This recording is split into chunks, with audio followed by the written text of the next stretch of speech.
Assalamualaikum warahmatullahi wabarakatuh. Saya Dr. Muhammad Ali Rahmat, SPDI MPDI, dosen S1 Program Studi Pendidikan Agama Islam, Fakultas Agama Islam, Universitas Islam Majapahit, Mojokerto.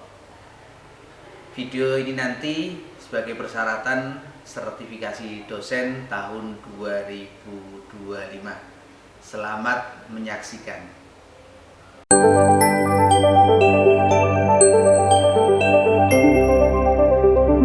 Assalamualaikum warahmatullahi wabarakatuh. Waalaikumsalam warahmatullahi wabarakatuh. Al-Fatihah.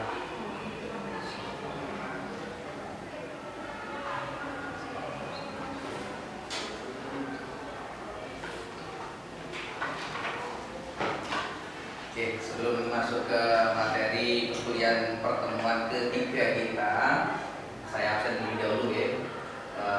Ainul Yakin, Saifuddin, Hajar Nurma Wahidah, Hadir. Meli Raima, Hadir. Tati Suryaningsih. Hadir. Ya, alhamdulillah. Oke. Yang lain sudah ya? Alhamdulillah sudah, kita absen semuanya. Hari ini kita melanjutkan perkuliahan tentang profesi keguruan. Tentang profesi keguruan, tema yang ketiga kita adalah kompetensi guru. Oke, tentang kompetensi guru. Yang ada di sini semuanya pengen jadi guru semua ya?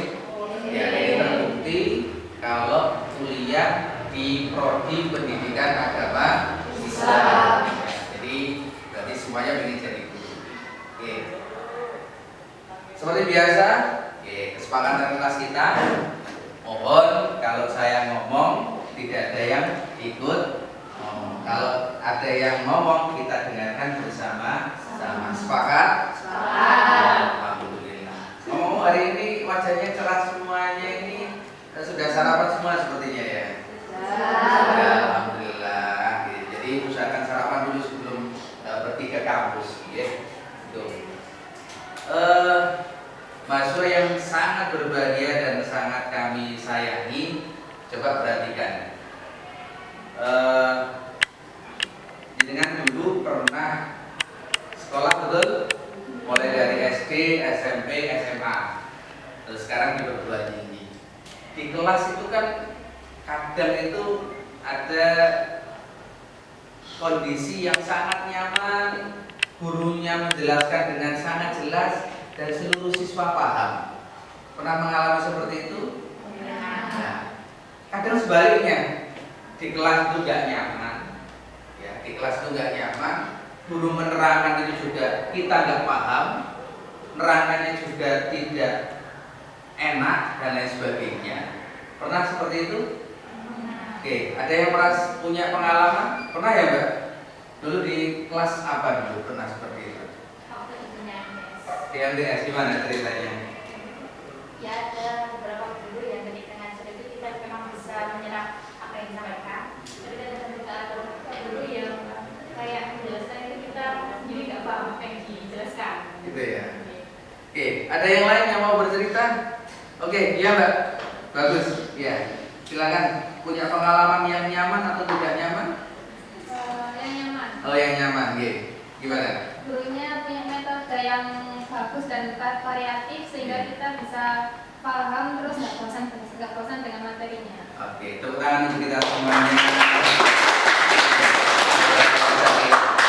Jadi kondisi seperti itu, ya, kondisi seperti itu banyak faktor yang mempengaruhi. Banyak faktor yang mempengaruhi. Salah satunya ya siswanya, ya gurunya, ya lingkungannya dan lain sebagainya. Ada kasus lain. Kita sebagai guru, ya, ini kan calon guru semuanya. Ketika masuk kelas, itu siswa kita, anak yang kita ajar, murid yang kita ajar, itu sama atau berbeda? Berbeda. Jadi satu kelas itu pasti berbeda. Bahkan anak kembar pun, seandainya satu kelas itu ada anak kembar. Ada yang kembar di sini? Ini bukan kembar ya? Oh, cuma mirip aja ya. Jadi kembar pun itu bisa jadi berbeda. Kembar pun itu bisa jadi berbeda. Maka ketika kita masuk, jadi mahasiswa yang hadir di sini kan calon guru. Ketika kita masuk, ya ketika kita masuk kelas itu jangan ada keinginan untuk menyamaratakan muridnya, apalagi menyamakan muridnya sama dengan dirinya. Ini salah ini. Karena murid kita ini berbeda. Maka untuk menghindari hal-hal yang tidak kita inginkan, untuk bisa mengajar dengan baik, nah, maka kita ini harus punya kompetensi. Apa? Kompetensi. Harus punya kompetensi. Kompetensi itu apa, Mbak? Kompetensi. Satu kata saja. Kompetensi adalah satu kata saja. Ketika saya ngomong kompetensi muncul apa, Pak? Kompetensi, kemampuan. Ada lagi yang lain? Perencanaan pembelajaran. Ada yang lain? Keterampilan. Ya, tepuk tangan sekalian untuk kita semuanya. Gak apa-apa ya, bolak-balik tepuk tangan ini. Oke, ya biar semangat ya, biar semangat. Jadi sekali lagi mari kita bulatkan tekad. Kalau jadi guru, ya itu harus yang kompeten. Jangan jadi guru yang abal. Jadi sekali lagi pilihannya adalah jadi guru kompeten atau guru yang abal. Maka hari ini kita akan belajar tentang 4 kompetensi guru.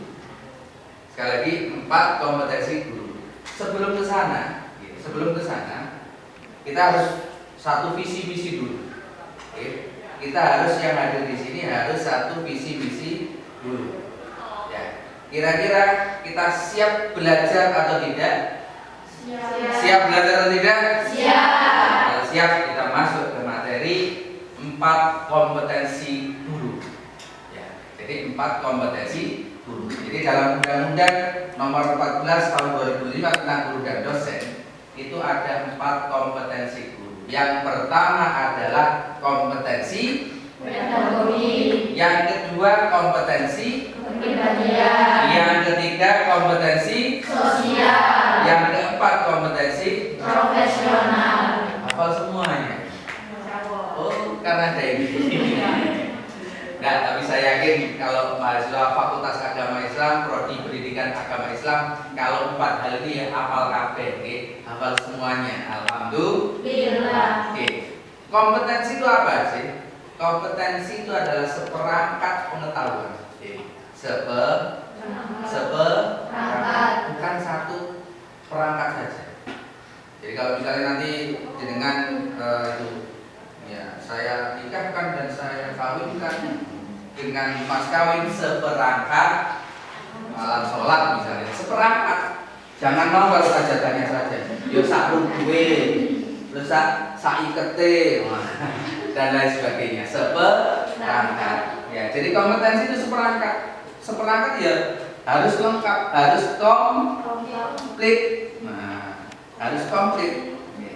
Jadi seperangkat pengetahuan, ya, pengetahuan, keterampilan, sikap dan nilai yang harus dimiliki seorang guru agar dapat melaksanakan tugas dan tanggung jawab secara efektif dan profesional. Jadi seperangkat pengetahuan, sikap, nilai yang harus dimiliki oleh seorang guru. Guru tidak cukup hanya punya ijazah, boleh cukup. Guru tidak cukup bisa ngomong, tidak cukup. Ya, guru tidak cukup berpenampilan menarik, tidak cukup. Wah, ini kayaknya sudah perawatan semuanya ya ini ya, Masya Allah, ini ya sudah mahasiswa gitu. Jadi ada 4 kompetensi ini. Ada 4 kompetensi. Nah, yang pertama adalah kompetensi pedagogi. Ya, kompetensi pedagogi itu paling tidak, atau bahasa singkatnya, bahasa sederhananya, guru itu harus tahu caranya mengajar. guru itu harus tahu caranya mengajar. Kalau belajar sendiri mungkin bisa nih. Kita belajar memahami buku bisa. Tapi kemampuan kompetensi pedagogik itu bagaimana kita memahamkan orang. Bukan hanya untuk memahamkan diri sendiri.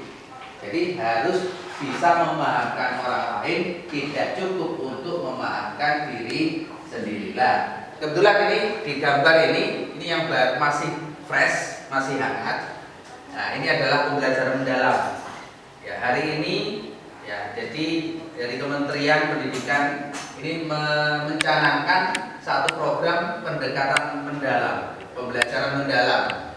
Ya, pembelajaran mendalam itu bahasa lainnya adalah deep learning. Nah, guru ini salah satunya ya. Banyak macam-macam pendekatan dalam pembelajaran. Ini salah satunya lah. Guru ini harus bisa caranya ngajar. Salah satunya dengan pendekatan pembelajaran mendalam. Ini salah satu saja. Nah, sekali lagi, nah, ya bagaimana caranya memahamkan orang lain? Bagaimana memahamkan siswa? Nah, ini dinamakan kompetensi pedagogik. Selanjutnya, nah, ini juga yang tadi saya sampaikan, murid ini berbeda. Murid ini berbeda. Maka tugas guru adalah memahamkan mereka. Yang sudah paham, ya sudah.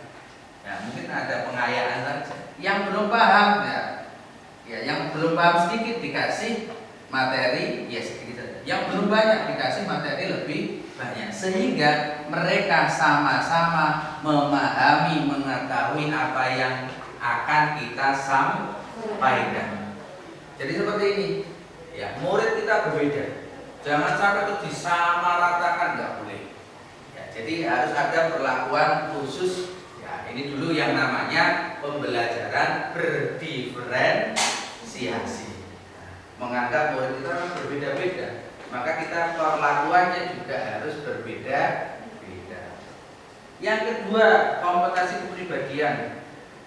Nah, guru itu harus punya kepribadian yang baik. Ya, guru itu harus punya kepribadian yang baik. Ini contoh saja, ini contoh. Ya, sehingga guru itu berwibawa, bahkan dihormati melebihi orang tuanya. Ini diambil tahun sudah lama, tahun 1880. Ya, sekitar tahun 1900-an. Ini foto lama. Ini betapa kepribadian guru. Jadi guru yang punya kepribadian melebihi orang tuanya. Lah, paling tidak ini adalah mimpi kita, bagaimana calon-calon guru yang ada di depan saya ini bisa menjadi guru yang baik, ya, punya kepribadian yang baik. Selanjutnya, kompetensi sosial. Kompetensi sosial, ya. Kompetensi sosial. Nah, ini jadi guru itu bagaimana bisa secara sosial. Jadi secara sosial ini punya kemampuan untuk diidolakan oleh muridnya dan juga diidolakan oleh tokoh masyarakatnya. Oh ya, mohon maaf, ini harusnya 3 harusnya 3 kompetensi sosial ya. Harusnya 3, ini salah ketik ini. Jadi guru itu secara sosial, ya, secara sosial itu juga di masyarakat itu dihargai, ya, dianggap guru. Ya. Bahkan dulu sampai di desa itu kalau guru itu tidak tahu, sampai tidak tahu namanya. Karena apa? Karena dia panggil Pak Guru. Oh, yang Pak Guru itu sampai nggak tahu namanya karena biasa dipanggil Pak Guru. Nah, jadi guru itu ya, kalau bisa secara sosial itu bagus sehingga diidolakan oleh muridnya, juga diidolakan oleh masyarakatnya, mungkin diundang kemana-mana gitu ya. Jadi termasuk ini, jangan sampai ada guru. Nah, ini calon-calon guru. Jadi jangan sampai ada guru yang ada di sini nanti jadi guru, tapi kalau misalnya waktunya kerja bakti tidak ikut bergabung. Nah, jangan sampai. Berarti selesai kompetensi sosial. Yang keempat adalah kompetensi profesional. Ya, jadi guru itu, ya, guru yang profesional. Wayai mengajar ya, mengajar. Wayai istirahat ya, istirahat. Ojo dibolak. Jadi waktunya ngajar ya ngajar, waktunya tidak mengajar ya nggak usah ngajar. Ya, jadi disiplin dalam mengajar. Selain itu juga mau belajar. Nah ini kebetulan kemarin kita baru Fakultas Agama Islam baru saja bekerja sama dengan MKKS atau MGMP PAI Kabupaten Mojokerto untuk melaksanakan fokus group discussion. Guru-guru ini mau belajar. Jadi kompetensi profesional itu guru itu mau belajar, tidak cukup dengan ilmu yang sudah dimiliki. Kenapa? Karena ini contoh, beliau ini guru-guru senior, kuliah pendidikannya sudah dulu. Kalau sekarang tidak mau belajar, ya tidak tahu perkembangan. Maka dengan mengikuti pelatihan-pelatihan, seminar-seminar itu untuk meningkatkan kemampuannya. Jadi disiplin dalam mengajar, mau belajar sehingga dapat tunjangan. Pengen dia kira-kira gajinya double, pengen ya dari lembaga dapat, dari pemerintah juga dapat. Bagaimana caranya? Ya harus profesional, harus profesional, oke, harus profesional. Oke. Kita lanjutkan. Nah, selanjutnya ini mungkin tambahan, ya. Jadi dari beberapa hal itu kita sebisa mungkin menjadi guru yang wajib. Guru yang wajib itu apa? Yang kehadirannya itu sangat penting. Nah, kehadiran sangat penting. Kalau tidak ada beliau, ya dunia terasa hampa. Itu guru wajib. Guru sunnah, ya nek ono ya alhamdulillah. Kalau tidak ada ya tidak apa-apa. Nah, ini guru sunnah. Nah, guru yang ubah ada ya apa-apa, ya tidak ada ya tidak apa-apa. Nah, ini guru yang ubah. Ya, ada yang makruh lah. Jangan sampai jadi guru yang makruh. Ya, nek guru yang makruh itu lebih baik tidak ada. Kalau ada ya biasa. Tapi kalau tidak ada lu malah alhamdulillah. Nah, ini jangan. Apalagi menjadi yang guru. Oh, ini bahaya. Yang kehadirannya sangat tidak dinantikan. Ketika masuk kelas, assalamualaikum. Aduh, Pak ini mana? Orang ini lagi misalnya. Nah, jangan sampai seperti itu. Oke? Jangan sampai seperti itu. Jadi sebisa mungkin kita jadi guru yang kompeten, jadi guru yang wajib, sehingga kehadirannya dinantikan oleh murid-muridnya. Siap menjadi guru yang kompeten? Siap? Alhamdulillah. Oke, ini tambahan, dengan agama hidup menjadi terarah. Ya, ini juga termasuk kompetensi kepribadian. Jadi secara pribadi harus punya agama yang baik. Nah, dengan ilmu hidup menjadi mudah, dan dengan seni hidup menjadi indah. Terakhir, toko buah menjual durian, enaklah rasa berbau wangi. Mahasiswa apa yang paling keren? Pasti sudah pasti mahasiswa PAI.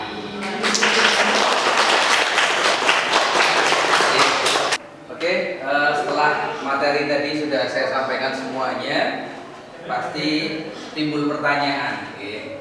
Ya, pasti timbul pertanyaan. Tapi sebelum saya kasih kesempatan untuk bertanya, semuanya lihat saya semuanya, halo. Oke, kalau saya lempar tepuk ya, tepuk tunggal ini aja. Oke, kalau saya lempar tepuk 1 2 1 2 3 1 2 3. Nih, siap itu. Ya, salah ya. Oke, tepuk tangan untuk kita semua. Oke, jadi selanjutnya saya sudah sesi tanya jawab terkait dengan kompetensi guru.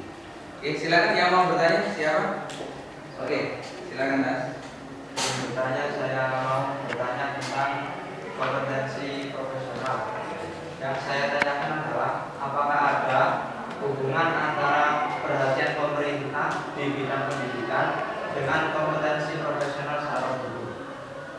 terima kasih.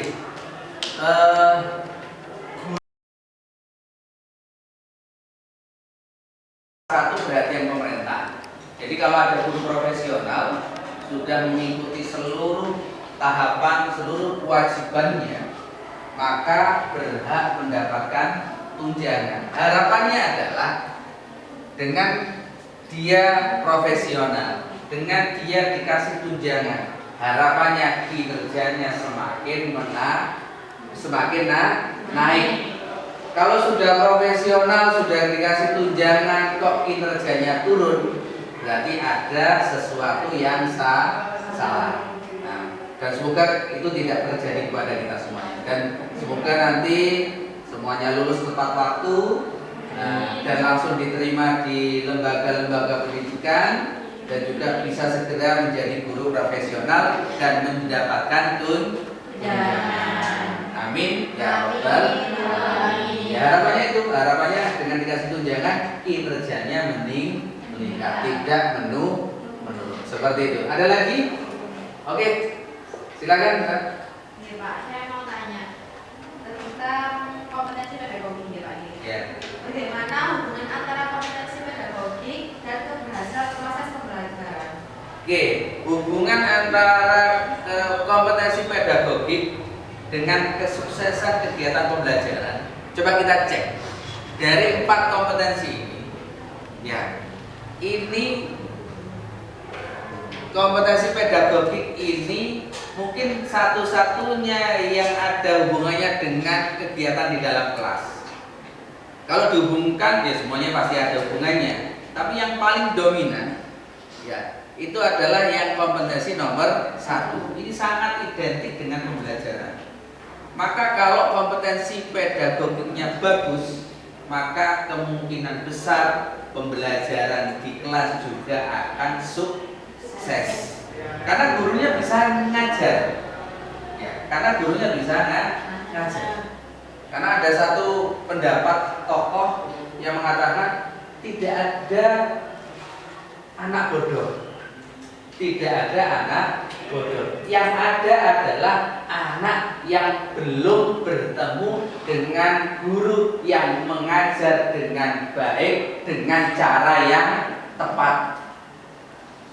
Kalau guru itu sudah mengajarnya dengan baik dan cara yang tepat, insya Allah siswanya akan paham. Tujuan pembelajarannya juga bisa sukses. Kalau guru tersebut memiliki kompetensi pedagogik, tahu caranya mengajar.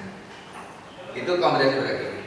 Tapi sekali lagi tidak cukup itu, tidak cukup nomor 1, tapi juga harus punya kepribadian yang baik, juga secara sosial juga baik, sehingga terus meningkatkan keprofesionalismenya sebagai seorang guru, terus belajar, mengikuti seminar dan lain sebagainya. Seperti itu, ya, itu sudah materi, sudah tanya jawab sudah. Yang terakhir ini adalah pantun untuk kita semuanya.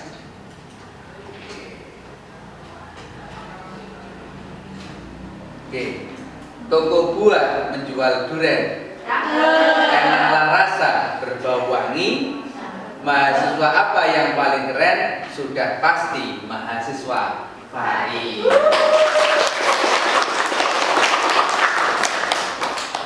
Mungkin itu pertemuan kita hari ini.